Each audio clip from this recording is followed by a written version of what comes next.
नगर परिषद कार्यालयीन कामाकरिता कंत्राटी तत्वावर काम करणारी दुर्गा कटरे ह्या महिलेला नगर परिषदेने कामावरून काढल्यामुळे परत कामावर घेण्यात यावे या मागणीला घेऊन नगर परिषदेच्या कार्यालयापुढे आमरण उपोषण सुरू केले आहे। दुर्गा कटरे जी कंत्राटी कामगार म्हणून नगर परिषद कार्यालयात कार्यालयीन कामाकरिता कंत्राटी तत्वावर 30 सप्टेंबर 2021 ला नियुक्ती करण्यात आली होती। मात्र अचानक नगर परिषदकडून तिला कामावरून कमी करण्यात आले। अशातच हक्काचे घर नसल्याने आणि घरी 2 चिमुकल्या मुली असल्याने दुर्गा कटरे या महिलेला संसाराचा गाडा चालविणे कठीण आहे। त्यामुळे परत कामावर घेण्यात यावे या मागणीला घेऊन या महिलेने आपल्या चिमुकल्या मुलींसह नगर परिषद कार्यालयापुढे आमरण उपोषण सुरू केले आहे।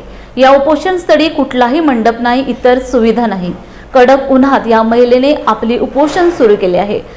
तर जोपर्यंत मागणी पूर्ण होणार नाही तोपर्यंत इथून हटणार नाही, जीव गेला तरी चालेल अशी भूमिका या महिलेने घेतली आहे। मी सांगू इच्छिते सर की 3.5 वर्षापासून मी इथं कार्यरत होती, पण माझ्या नंतरही मॅडमनी काही लोकांना लावलेलं आहे आणि त्यांनी का बरं लावले आहे आज ते म्हणत आहेत की आज आवश्यकता नाही आहे माझी।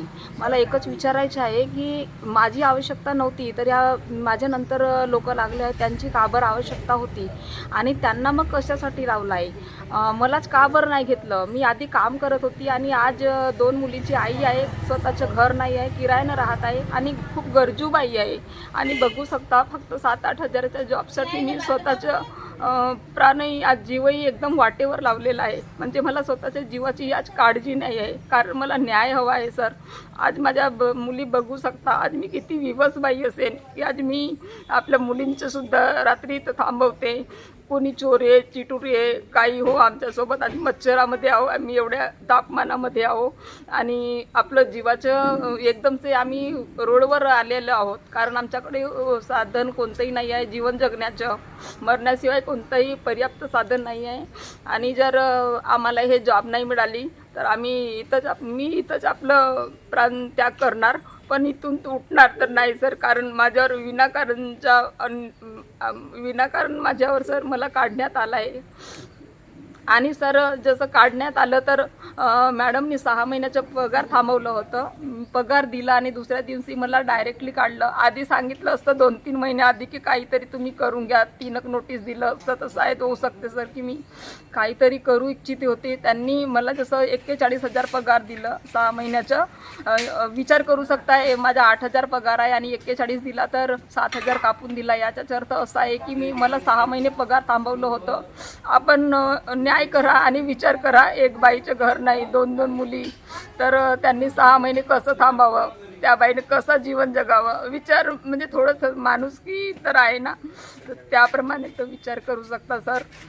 सर कल से हम यहाँ पर बैठे हैं, अभी तक के कोई अधिकारी ने और किसी ने कोई भी एक्शन नहीं लिया है और आप हमारी कंडीशन देख ही रहे। अगर हमारे मम्मी को कुछ हो जाए, मतलब होना नहीं चाहिए, फिर भी अगर कुछ हो जाए तो इसकी सारी जिम्मेदारी सीओ मैम की होगी। सर अब मम्मी की जॉब ही नहीं रही तो हम कहाँ रहेंगे, घर का किराया भी देना पड़ता है और अगर हमारा घर भी नहीं है तो घर मालक वगैरह भी बोलते हैं कि घर से निकल जाओ, मतलब घर खाली कर दो, तो अब हम कहाँ रहेंगे। यहाँ रहने के बजाय कोई जरिया ही नहीं है हमारे को। सर एक तो मैम क्या बोलती थी, हमारे को जब पेमेंट नहीं देती थी तब मेरी अम्मी की तबीयत ख़राब होती थी, मेरी अम्मी घर पे रहती थी, तब मैं ब्लीचिंग बांटने आती थी, तब वो क्या बोलते भी कर्मचारी ने बोले कि मेरे को कि तुम लोग यहाँ पे बैठो मत करके हम बांट लेंगे करके, लेकिन फिर क्या बोलते भी, लेकिन अभी वो बोल रहे कि आज तुम छोटी उठ जाओगा की। त्यांची नियुक्ती कायदेशीर नव्हती, त्यांची नियुक्ती भोयर साहेबांच्या वेळी करण्यात आली होती। त्या नियुक्तीपत्रातही सरळ लिहिलेलं होतं, एका कागदावर फक्त ते नियुक्तीपत्रामध्ये सरळ लिहिलं होतं की तुमच्या कामात जर दिरंगाई असेल तर तुम्हाला भविष्यात कामावरून काढून टाकण्यात येईल आणि याविरुद्ध तुम्हाला न्यायालयात दाद मागता येणार नाही। आणि त्यांचं काम पण व्यवस्थित नव्हतं, त्यांना शोकस पण देऊन चुकली होती मी, परंतु त्याचं पण काही उत्तर त्यांच्याकडून आलं नाही।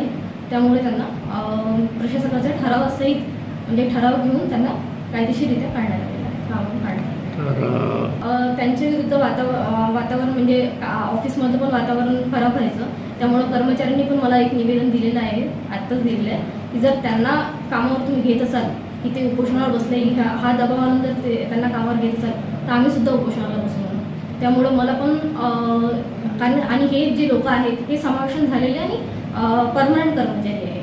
त्यामुळे हे सगळे जर त्यांच्या विरुद्ध म्हणजे यांना जर मी घेतलं आहे दबावाखाली आणि ते जर उपोषणाला बसले तर ऑफिसचं कामकाज पूर्ण बिघडून जाईल. त्यामुळे यांना मी तसंही त्यांची नियुक्ती ही कायदेशीर नसल्यामुळे त्यांना परत देऊ शकत नाही.